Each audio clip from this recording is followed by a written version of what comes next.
Welcome everyone. Today's webinar we're going to be discussing the lesson Interpreting What You Read, which is the final lesson in our reading skills course. So without any further delay, we're going to get started. Before we go into our topic, I just want to introduce ourselves. I'm Megan. I'm one of the English instructors for the Penn Foster High School program, and Paul is also a part of this webinar. He is our social studies instructor. And if you have any trouble with audio or visuals, let us know by using the question box. Paul's going to be manning it during the lesson, so he'll let me know if there's any problems. As always, there are objectives to today's webinar. As upon the completion of this webinar, you will be able to understand how we make conclusions, understand some of the basic elements of poetry, and understand the elements of fiction.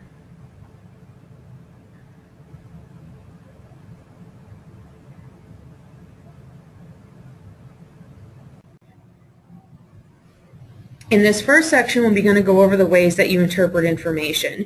You already do all of these things every day. Now we're just going to be giving them names. We're going to go over how to make inferences, going over fact and opinion, detecting bias, and how all of that helps make conclusions. So first up, we have making inferences. We don't always directly state things when we talk, and writers do the same thing. Not too long ago, I was at a Phillies game with my dad and my sister. After a few innings, my dad makes a comment that he wants something sweet to snack on and that it would be great to have it. He's a big fan of water ice, and we passed the stand on the way to our seats. So while he didn't come out and just say, hey, I want one of you to go get water ice for me, my sister and I were able to infer what he was getting at based on the information that we had, that he wanted something sweet, he likes water ice, and we passed the stand on the way to our seats. Writers work the same way. In many cases, they won't come right out and say what they want us to take away from their writing, so we need to make some conclusions based on the information we do know, and this is making an inference. Most of you probably head to Google when you need to search for something. Google makes inferences based on what you type. Take a look at this. When I typed how to bake, Google tried to infer what I was going to try to bake. So it used the information it had for me as well as data on searches to decide what I was most likely searching for.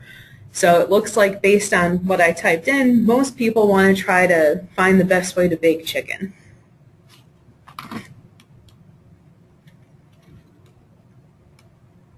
And here we're going to have some more examples of making inferences here. So the first one we have is Jalen sighed as she peeked out the door. She had to leave work soon and wished she remembered her raincoat or umbrella. So based on the information we have there, we can come up with a couple inferences. That it's raining out because she's wishing she had a raincoat or umbrella so she doesn't get wet, and that Jalen will get wet when she leaves work because she doesn't have a raincoat or umbrella.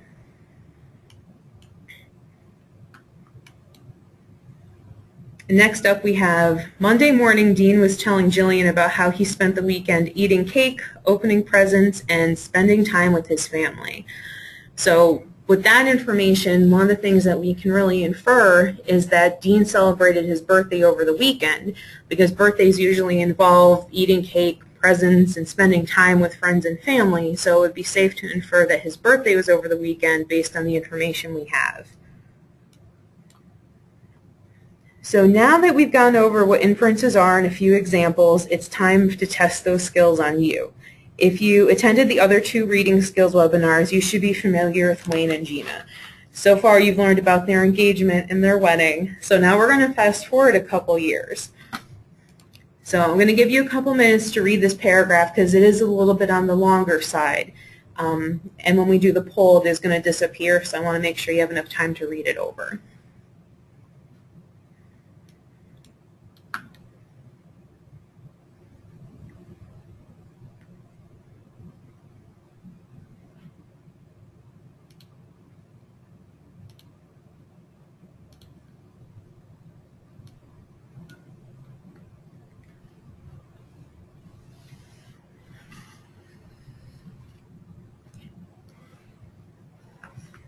All right, so I think everyone probably had enough time to go over the paragraph. So I'm going to launch the poll. Like I said, it is going to go away, but pick the answer that you feel is going to be best.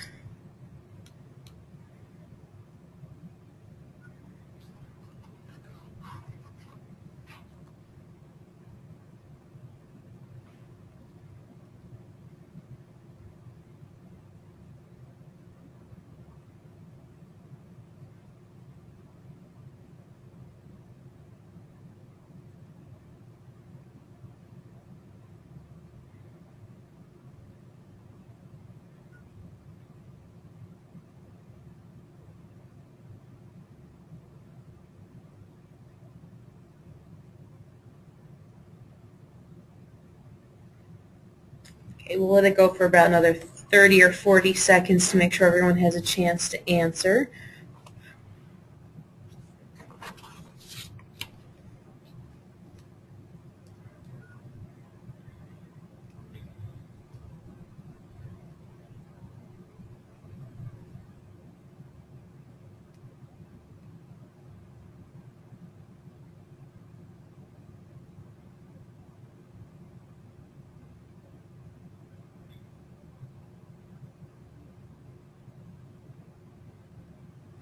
Okay, so I think we're going to close the poll and we're going to go back. You'll be able to see the paragraph again.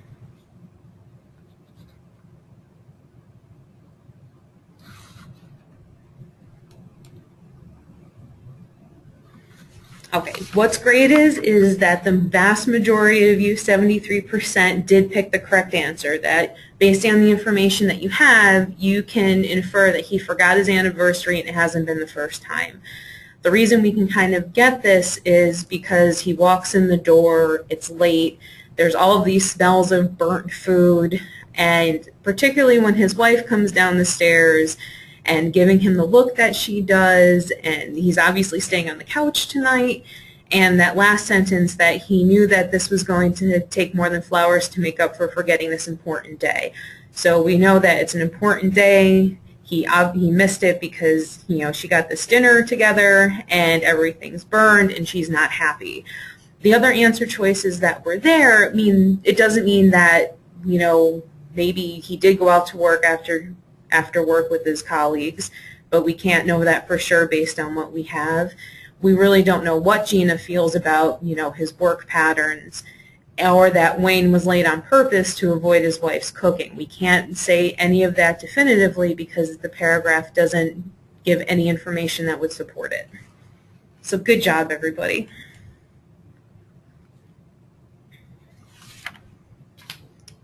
So next we're going to deal with fact and opinion. A fact is something that can be proven with evidence, and here are some examples of this. That the sky is blue, it's a scientific fact, it can be proven. The Seahawks won the Super Bowl, you can't deny that because of the score at the end of the game. And in PA, it's illegal to have a hedgehog as a pet. I think this is my favorite fact that we included on this because I actually saw a story on ABC News a couple weeks ago about how hedgehogs are really growing in popularity for being as pets. But I think there's about 6 states, and Pennsylvania is one of them, where you can't have a hedgehog as a pet. So I thought I'd include that one because I thought it was different. And on the flip side of that, opinion is what someone thinks or believes about something. So some examples of this is that I think Ariel's the best Disney princess. That is my own personal belief. Not everyone's going to agree with me. And that Alvin feels that Pepsi is better than Coke. That's an opinion piece. His friend could feel the reverse of it. And lastly, Missy believes that roller coasters are dangerous. These are just all what people think. There's no scientific fact really behind it. It's their own preference. So if a fact is something that can be proven, an opinion is what you believe about something. And you're up again. So this brings us to our next exercise. I want you to take a moment to read over this paragraph, and we're going to do another poll.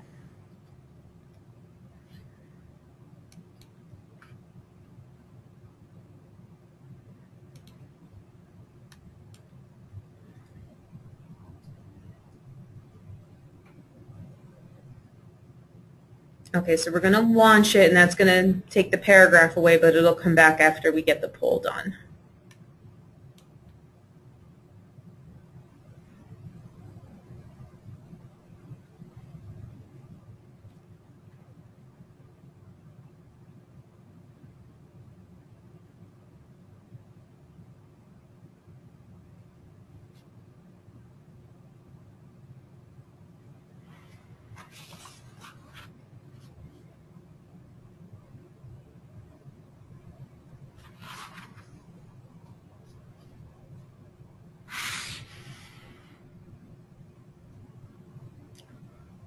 True. Oh yeah, and while everyone's doing that, I'll read over the paragraph again. Okay, the first sentence is, because that's how we have the polls listed, is online education is a growing field and schools are creating more online options for their students. 2, all students find that it is better than being in a traditional classroom. 3, Penn Foster High School is the best online school. And 4, it also offers career and college diplomas.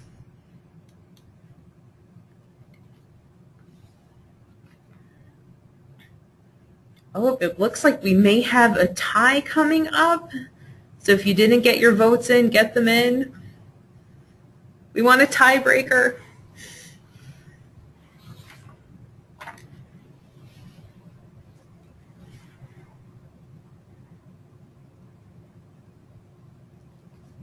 Okay, so we'll close this and we'll go back and we'll go over the answer. Okay, there was a tie between two of the answers, the first and the second. 44% for both thought 2 and 3 had showed opinion, and 44% also thought that 1 and 4 showed opinion. The correct answer is actually sentences 2 and 3, because if we look at them a little bit closer, sentence 2 says, all students find that it is better than being in a traditional classroom. That's more of an opinion, because there are probably a lot of students out there that prefer to be in a traditional classroom with students and a teacher in the room. And 3, Penn Foster High School is the best online school. We definitely feel that way because we work here, you guys go here, we agree with that, but that's still just an opinion. It's what someone feels about the school, so it's not a fact. So all the other sentences are facts because those are things that can be proven. We do offer career and college diplomas. Online education is a growing field. So all of those would be facts because they can be proven with a lot of data. So again, good job, everybody. And that brings us to bias, which can be a little bit on the tricky side just because it can be tough to detect sometimes. But what you want to keep in mind is that bias is the strong emotional preference for one view or another. How we interpret information in part forms the basis for bias. Bias is something that is around us every day. Even we have biases that are part of our daily lives. For example, I'm biased that Tide is the best detergent because it's what my mom used, what her mom used, and I feel it does the best job cleaning clothes. So anytime anyone talks about detergent, I'm going to be biased because I have a strong emotional preference for Tide in saying that that's the best detergent out there to use. And I'm representing it as opinion as fact because that's the way I feel about the detergent. And I'm kind of going against any other point of view because I won't really entertain other detergents. So that's something else you want to look at here with this chart, is that bias, when it often presents opinion as fact. So the box that we see here, that purple is the best color because it represents royalty. It's true that purple does represent royalty, but that doesn't make it the best color. So it's presenting an opinion as a fact here. So that's a clue that there's bias. And also opposes other points of view. This one, going on a raw diet is the only way to stay healthy. Well, that's not the case. Someone who's on a raw diet may feel that way, but someone else may find that, you know, just trying to eat their best and exercise is the best way to stay healthy. So you want to watch out if any other point of view is opposed. And as a reader, you're going to have to learn how to detect truth from bias. And there's 2 ways that you can do that, and that's going to be with logical relationships and loaded words. So we're going to go into them a little bit more. Okay, more on detecting bias when it goes into logical relationships. This is if one statement doesn't logically follow something just stated, bias may be present. So if we look at this sentence, the city pool won't open this summer, so the mayor must not want to win the fall election. With this statement, it's trying to tie a pool not opening to the mayor's desire to winning an upcoming election. The two aren't logically related. There are probably a number of reasons the pool isn't opening, and none may deal with the election. But when you see something like that, like a pool not opening and something dealing with politics, you know, since it doesn't really relate well to each other, bias may be present. And also we have loaded words, and these are words that carry strong feelings or emotions, and they often make people respond in a certain way. So first we have, you're going to want to watch for the words that are in bold, because they're going to indicate any of the loaded words. We have the children asked for more time to play. Well, that seems pretty straightforward. They're just asking, so that may not necessarily be a loaded word, but if we move on, we have the children whined for more time to play. When you hear the word whined, it has a stronger feeling or emotion with it. You can almost hear the kid trying to get more time to play. And finally, we have the children pleaded for more time to play. So if you look at each of these words in bold, they can be considered loaded words because they carry different emotional responses to them. So you do want to keep an eye out for that.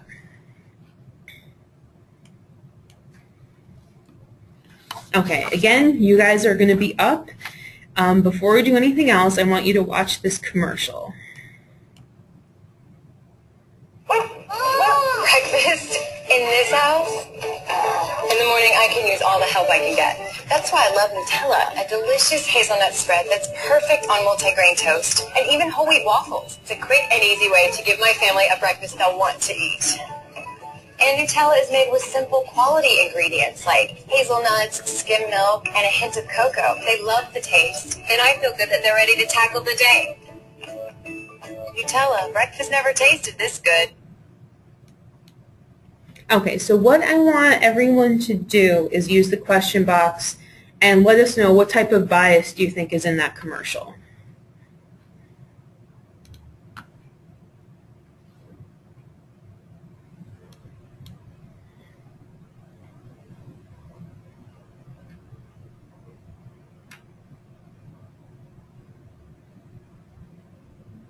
Allow a couple more seconds for any answers to come in.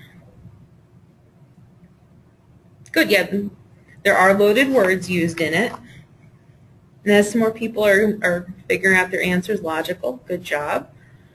And what you also may want to, opinion, also true. And what you want to keep in mind that this commercial is biased towards Nutella being great because they want us to use their product because they're trying to say it's a healthy part of breakfast, that kids will love it, and it'll make a life a lot easier for moms that use it. So they're not going to say anything about the fact that, you know, there is sugar in it, that shouldn't be the only thing a kid eats for breakfast, and that just putting it on wheat bread doesn't make it a health food. So that's something you want to be careful of, especially in advertisements, because you're going to see that a lot, where advertisements are going to use a lot of loaded words. They're going to use bias because they're going to try to give opinion as fact. So you may want to keep that in mind next time you see an ad that, you know, they're trying to get you to buy the product, so you want to look at all of the facts before you make any decisions. Nutella is awesome too. I don't want to downplay that because it is great.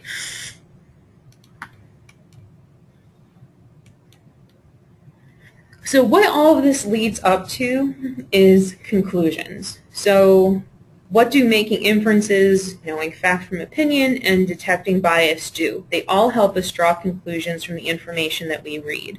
We draw conclusions all day, every day with the information we receive. It could be from something we watch on TV, that we read, that we hear on the radio.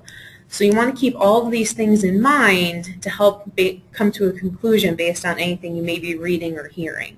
And like I said, you do this all day, every day, and it's something you don't even realize that you're doing. But now things have a little bit more of a name.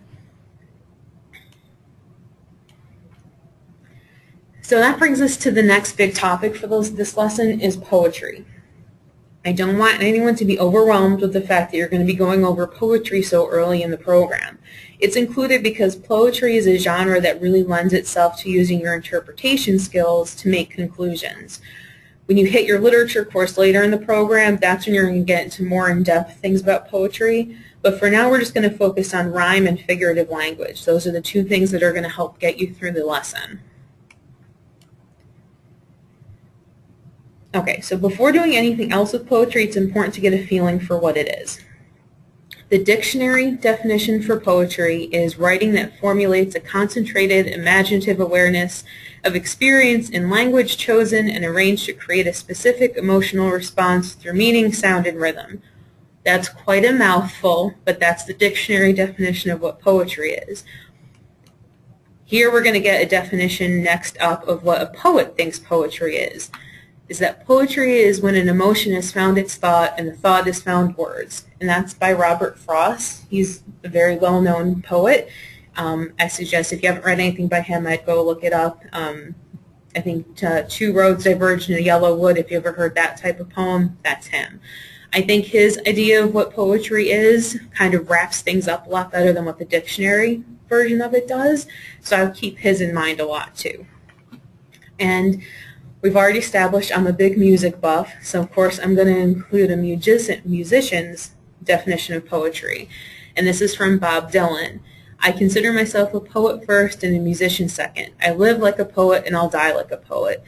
And it's important because if you take the music away from any song that you hear, all it really is a poem. And poems are meant to be read out loud. So all songs really are poems set to music, so keep that in mind. So the first thing we're going to go over that's going to help you with poetry in this lesson is going to be rhyme. Oh, excuse me. As most of you are probably already aware of what rhyme is, it's when the end of the words have similar sounds, like hi, bye, fly, try. But you want to keep in mind not all poems are going to rhyme, and poems don't have to rhyme to be good. Example, if I want to include part of a poem where you can see the rhyme scheme in here, is twinkle, twinkle, little star, how I wonder what you are, up above the world so high, like a diamond in the sky. So you can see in the rhyme here, star and R, and then high and sky. And that's what's called a rhyme scheme. Like I said, you're going to get more into it when you're in literature, but you're going to see that you're going to have patterns when it comes to rhyme with poetry, but just be aware that it's there. And one thing that is important to keep in mind about poetry, like I just mentioned, is that it's meant to be spoken. So once you get to this section of the lesson, read the poems out loud. You'll actually be able to hear the rhyme that's there. You'll be able to get more inflection with it. So I would read them out loud, have someone else read them out loud to you, because you're going to get a better sense of where rhyme is. You're going to hear things more. So I really do stress that you need to read them out loud. And to help you see this and see why hearing poems is important, Paul actually found this poem by Langston Hughes, and we're going to take a moment to read it over before we listen to it.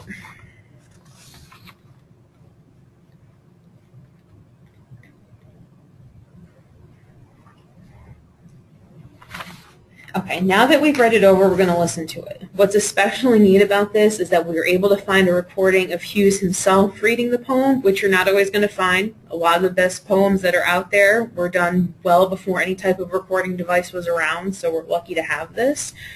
And you can see where his emphasis is placed, and especially pay attention to the type of rhyme that's there.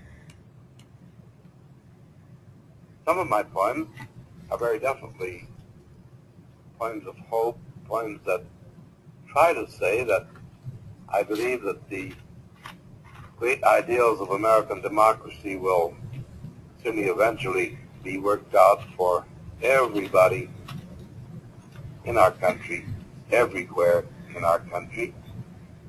This is a poem called Democracy.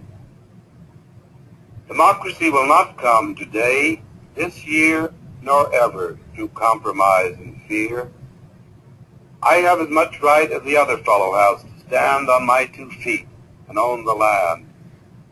I tire so of hearing people say, let things take their course, tomorrow is another day. I do not need my freedom when I'm dead. I cannot live on tomorrow's bread. Freedom is a strong seed planted in a great need. I live here too. I want freedom just as you. Okay, so I hope everyone liked that, and like I said, it's especially neat that we get to hear a poet recite his poetry too. So, I mean, keep that in mind. If there's, a poem that you do like and it's more of a modern poet, try to see if you can find a recording of it so that way you can hear it too. Langston Hughes is a really, really good poet. This poem actually, when Paul found it, it's one of his I haven't heard before, but I really like the message that it has. And one of my favorite ones of his is called A Dream Deferred. So I would suggest if you liked this one, check out A Dream Deferred. It's short, but it has a good message to it. So we have rhyme down pat. So now we're going to go over figurative language. Poetry uses a lot of it, and the two that are used the most are similes and metaphors. Figures of speech help writers use words to suggest additional meaning. And similes and metaphors are both comparisons, but they handle things a little bit differently. Similes are going to compare two unlike things using like or as. So if you see a comparison and you have the word like or as with it, you're going to automatically know it's going to be a simile. So an example of that would be his eyes shone like the sun. Like is the clue word there that a simile is being used because the comparison is between this person's eyes and the sun. Metaphors are comparing two unlike things without using like or as, and these can be a little bit trickier to spot because you don't have the clue words like or as to use, but if you want to keep in mind if it's comparing things, you're going to have a metaphor. So to work off the one from the simile, you can write that as a metaphor by saying his eyes are the window to the soul, window to his soul. We don't have like or as there, but we're definitely comparing two unlike things. Eyes and windows mean both open and closed, but usually you wouldn't say that they have a lot more in common besides that. So they're trying to make you think a little bit more deeply about what the eyes can say. Home stretch of fiction. This is the last topic we're going to cover. Just a basic definition of what fiction is. Fiction is something that is made up.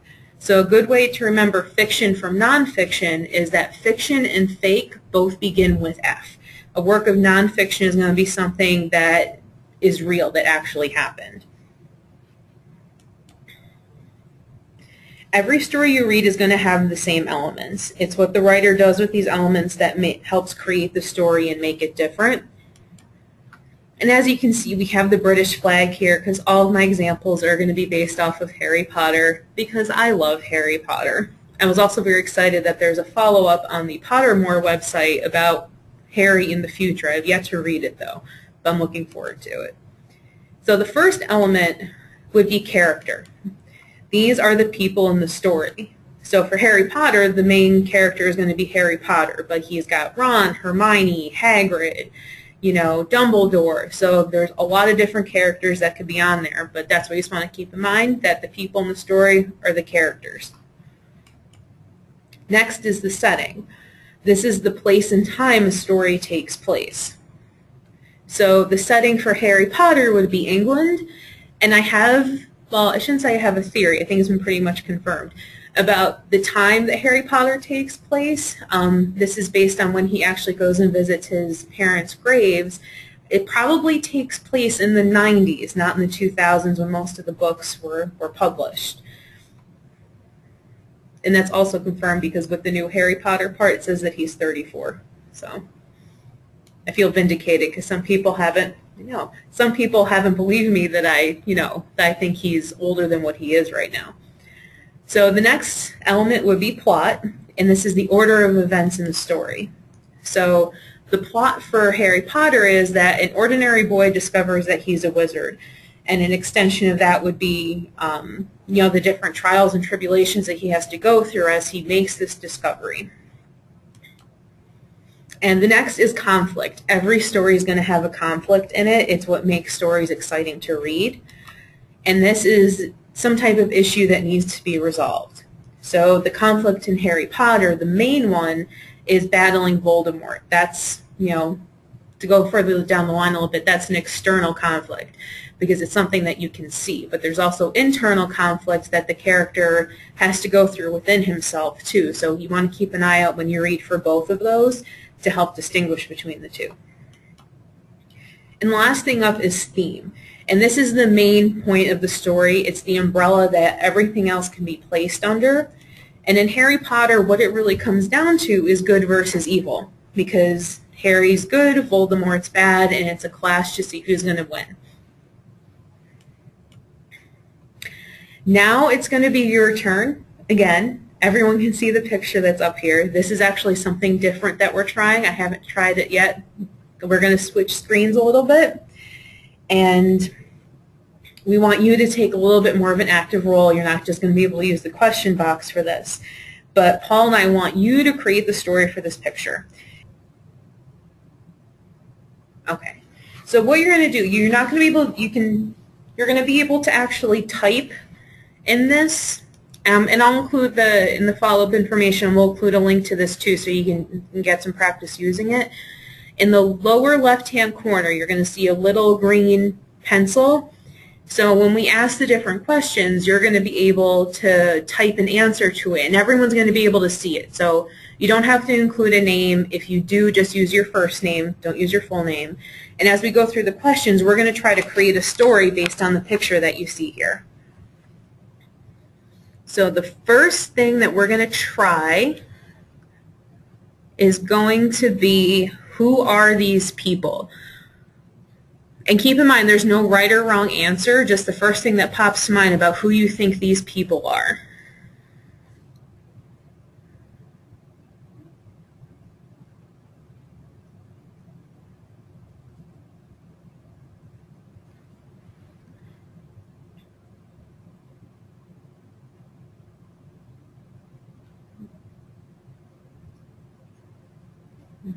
Okay, you want to make sure you go back, that you, Darian, explain who you think the people are. Looks like you, oh. Okay, good.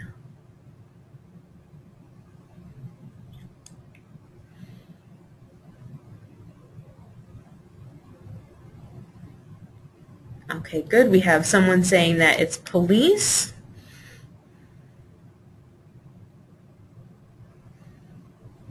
Another vote that they're police officials.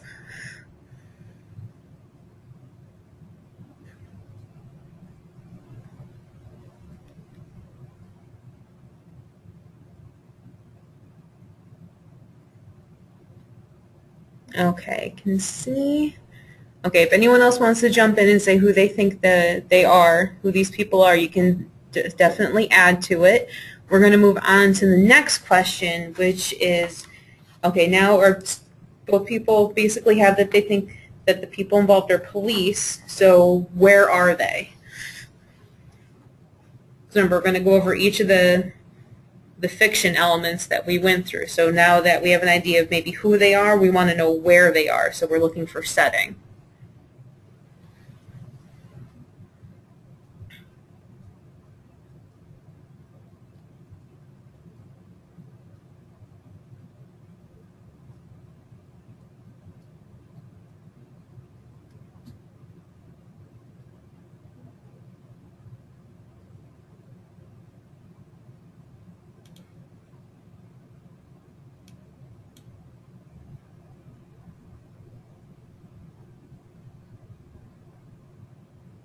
Okay, good. We have some answers coming through the question box, too.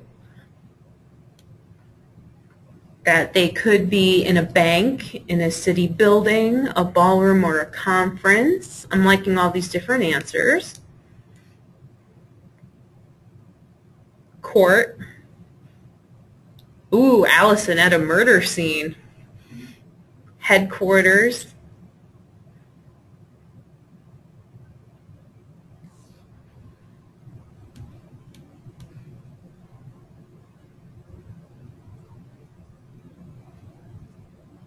In a lobby.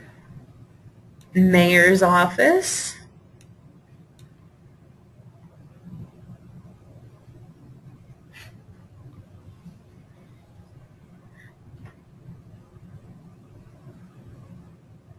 Okay, look like German soldiers.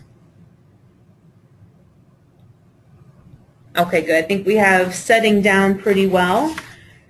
Okay, so the next thing that we're going to be going over would be plot. So what's going on here? So based on what you think, who these people are, where they are, what do you think's going on?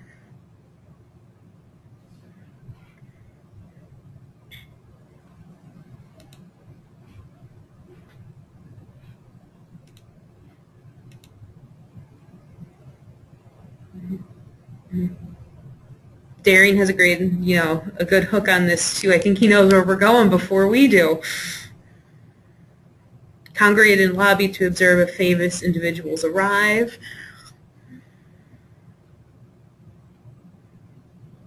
Like I said, keep in mind there's no right or wrong answer. First thing that pops to your mind, go for it.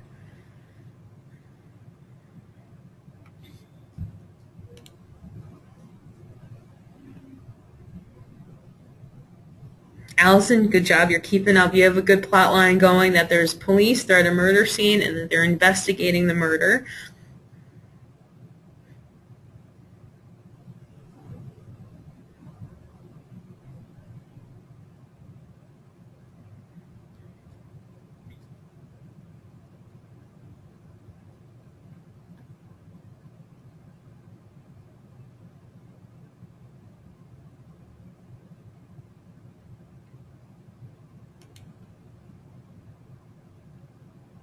Okay, I'm liking a lot of these. A controversial trial, a bank robbery. And see, this is all proving, too, it ties into writing. You guys are coming up with some great stories here. So if you don't think that you're writers, you're writing a story right now.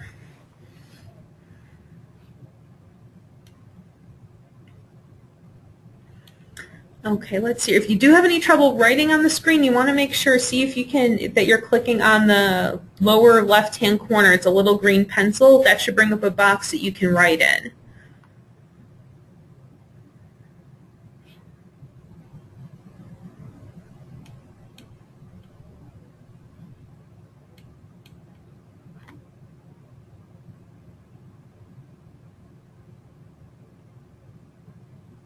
All right, Allison, good. Yeah, I like the continuation about who was the murderer and what their alibi could be.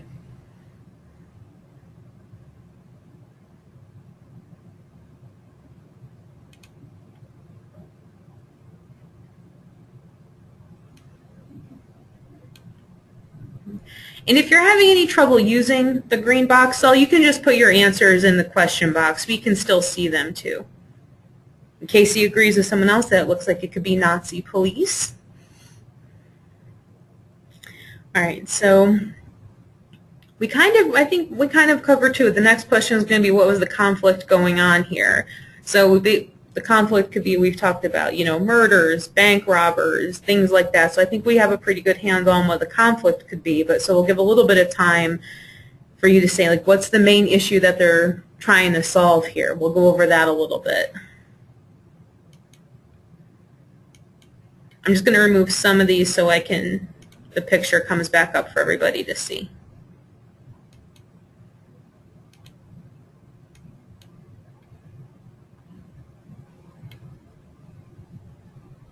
Ah, Darian Humphrey Bogart could be the famous person there.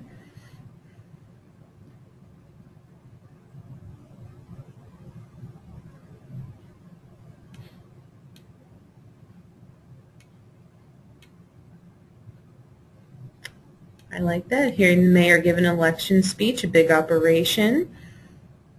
Going over strategies. Oh, debating on the death penalty, too. That's a good one. Okay, so we're going to move on. What would you think would be a good theme to sum up this picture? Like we said, with Harry Potter, it would be good versus evil. So if you had to give just one line or one word to sum up the theme of what this picture is, what would you say?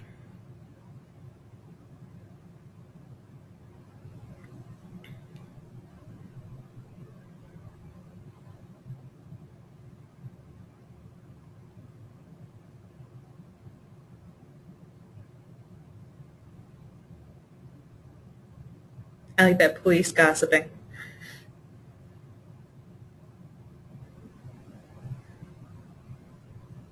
Justice. Oh, I like that. British operation, World War II heroes. Town meeting.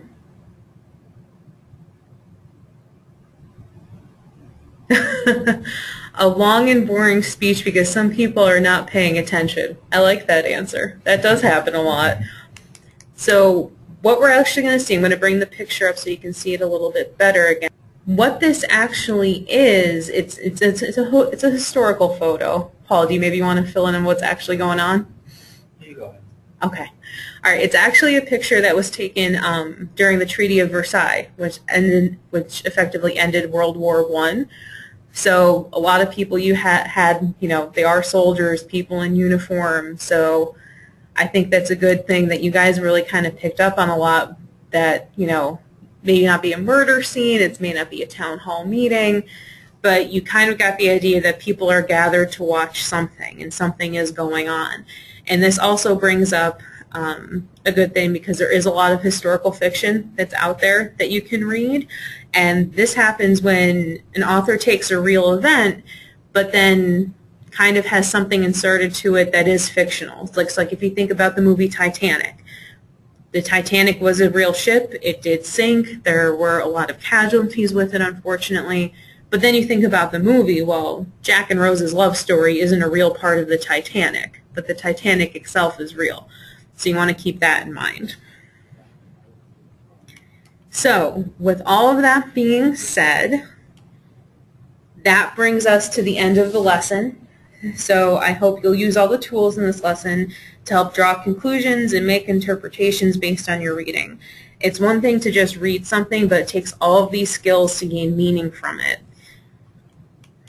And before we move on, I just want to bring up that you're going to be able to see a recording for this webinar as well as the other 2 reading skills webinars in 2 places. You want to go to the Penn Foster student community and go to the high school page, and on the left-hand side you're going to see that each content area, like English, math, science, and social studies, is going to have its own group. So if you click under English, you'll see reading skills, and we'll post the video there for you to look at. And if you have any questions about reading skills, you can post them there as well. And also the Penn Foster High School, we have our own YouTube channel, so it'll be posted there as well. And once we get it up, we'll include the links with the follow-up email, so that way you don't have to do too much searching to find it. Okay, and this is just giving credit to all the information where we found, you know, the pictures that were used. So now we're going to reach the question period. So if anyone has any questions about the material that was covered, you can just use the question box and type them in and we'll go over them. All right, so I think we're going to wrap everything up. Thanks for everyone for coming in and checking out the webinar. Keep an eye out for any others that are going to be up, and I hope everyone enjoys the rest of your Wednesday.